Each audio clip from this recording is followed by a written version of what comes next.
Phone tapping కేసులో additional ఎస్పీలు భుజంగరావు తిరుపతన్నను 14 రోజుల రిమాండ్ విధించింది నాంపల్లి 14వ మెజిస్ట్రేట్ కోర్టు. ప్రణీత్ రావుకు ఈ నెల 28 వరకు రిమాండ్ విధించారు.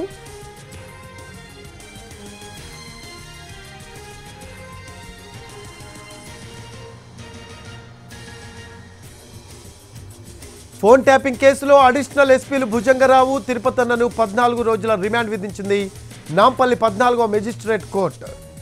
ప్రణీత్ రావుకు ఈ నెల 28 వరకు రిమాండ్ విధించారు. కోంపల్లి జడ్జి నివాసం నుంచి ముగ్గురిని చంచల్గూడ జైలుకు తరలించారు పోలీసులు.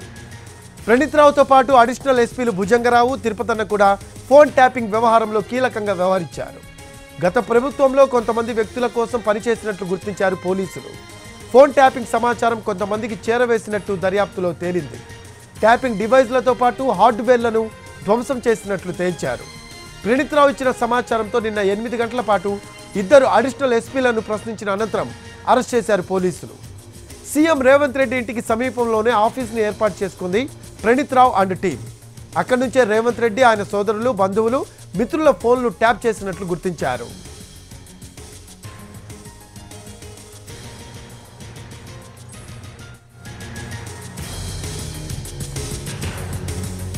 దీనికి సంబంధించిన లేటెస్ట్ అప్డేట్స్ అందించడానికి మా కరెస్పాండెంట్ కిరణ్ లైవ్ లో అందుబాటులో ఉన్నారు. కిరణ్, ఫోన్ ట్యాపింగ్ కేసుతో సంబంధం ఉన్న అడిషనల్ ఎస్పీలు భుజంగరావు తిరుపతన్నకు మొత్తం 14 రోజుల రిమాండ్ విధించినట్టు తెలుస్తోంది నాంపల్లి 14వ మెజిస్ట్రేట్. దీనికి సంబంధించిన లేటెస్ట్ అప్డేట్స్ ఏంటి?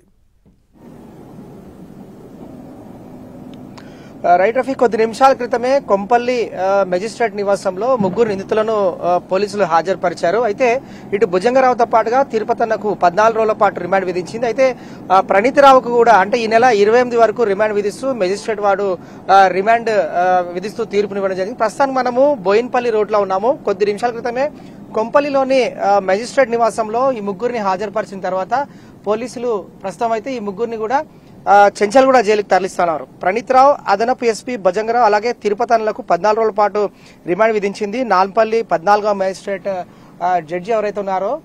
ఇక రిమాండ్ లో భాగంగా వీరిని కొంపల్లి నుండి ముగ్గురిని చంచల్గూడ జైలుకి తరలిస్తున్న దృశ్యాలు మనం ఎన్టీవీ స్క్రీన్ పైన ఎక్స్క్లూజివ్ గా చూస్తున్నాం. అదనపు ఎస్పీ భుజంగరావు, తిరుపతన్నలపై 14 రోజుల పాటు మెజిస్ట్రేట్ రిమాండ్ విధించారు. అయితే ప్రణీత్ రావుకు ఈ నెల 28 వరకు రిమాండ్ విధించారు. అయితే ఈ రిమాండ్ లో భాగంగా ఈ ప్రాసెస్ అంతా కూడా మెజిస్ట్రేట్ వారి ఎదుట రిమాండ్ అపోజ్ చేస్తూ ఇటు నిందితుల తరఫు న్యాయవాది మెజిస్ట్రేట్ ముందు బెయిల్ పిటిషన్ కూడా ఫైల్ చేశారు. ఆ రిమాండ్ ను క్యాన్సిల్ చేయాలని చెప్పి వారు అభ్యర్థించారు. అయితే ఈ నెల ఏప్రిల్ 6 వరకు కూడా రిమాండ్ విధిస్తూ మెజిస్ట్రేట్ వారు తీర్పునిచ్చారు.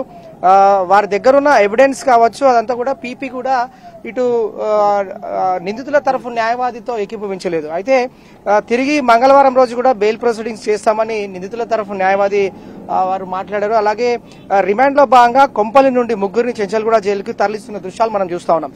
భుజంగరావు, తిరుపతన్న పైన ఐపీసీ సెక్షన్ 120A అలాగే 409, 427, 201, 34 of section 3 public property damage కింద కేసులు నమోదయ్యాయి. ప్రస్తుతం అయితే ఈ ముగ్గురిని కూడా చంచల్గూడ జైలుకి రిమాండ్ లో భాగంగా తరలిస్తా ఉన్నారు. కొంపల్లి మెజిస్ట్రేట్ నివాసం నుంచి కొద్ది నిమిషాల క్రితమే పోలీసులు కూడా ఎస్కార్ట్ ద్వారా బయలుదేరుతున్న దృశ్యాలు మనం ఎన్టీవీ స్క్రీన్ పైన ఎక్స్క్లూజివ్ గా చూస్తున్నాం. అయితే ఎస్ఐబి మాజీ చీఫ్ ప్రభాకర్ రావు పైన అలాగే టాస్క్ ఫోర్స్ మాజీ డీసీపీ రాధాకిషన్ రావు పైన కూడా కేసు ఫైల్ అయింది. ఎఫ్ఐఆర్ నమోదు చేశారు ఈ పంజగుట్ట పోలీసులు.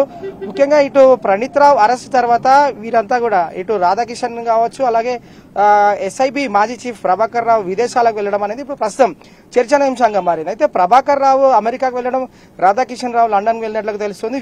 వీరిద్దరికి సంబంధించి కూడా పోలీసులు లుకౌట్ నోటీసులు జారీ చేశారు. ఇక ఇప్పటికీ వారి నివాసాల్లోకి వెళ్లి విచారణకు హాజరు కావాల్సిందిగా నోటీసులు జారీ చేశారు పోలీసులు. ఇక ఇటు ఇదంతా కూడా వ్యవహారం ప్రణీత్ రావు, ముఖ్యంగా ప్రణీత్ రావును గడిచిన 7 రోజులుగా అతన్ని కస్టడీలోకి తీసుకొని విచారించినప్పుడు స్టేట్మెంట్ ఆధారంగా పోలీసులు వారిని ఇటు భుజంగరావుతో పాటుగా తిరుపతన్నలను కూడా అరెస్ట్ చేశారు. నిన్న బంజారాహిల్స్ పోలీస్ స్టేషన్ లో 8 గంటల పాటు వారిని విచారించారు. ఈ రోజు ఉదయం గాంధీ ఆసుపత్రిలో వైద్య పరీక్షల అనంతరం మెజిస్ట్రేట్ ఎదుట హాజరుపరిచారు. మెజిస్ట్రేట్ వారు కూడా 14 రోజుల పాటు రిమాండ్ విధిస్తూ తీర్పునిచ్చారు. ప్రస్తుతం వీరంతా కూడా చంచల్గూడ జైలుకి ప్రయాణం అవుతా ఉన్నారు, మనం విజువల్స్ లో చూడొచ్చు.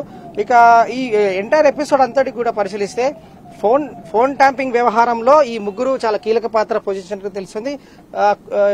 మెజిస్ట్రేట్ వారు 14 రోజుల పాటు రిమాండ్ విధించిన క్రమంలో ప్రస్తుతం అయితే వీరు చెంచల్గూడ జైలుకు తరలి వెళ్తా ఉన్నారు. రఫీ.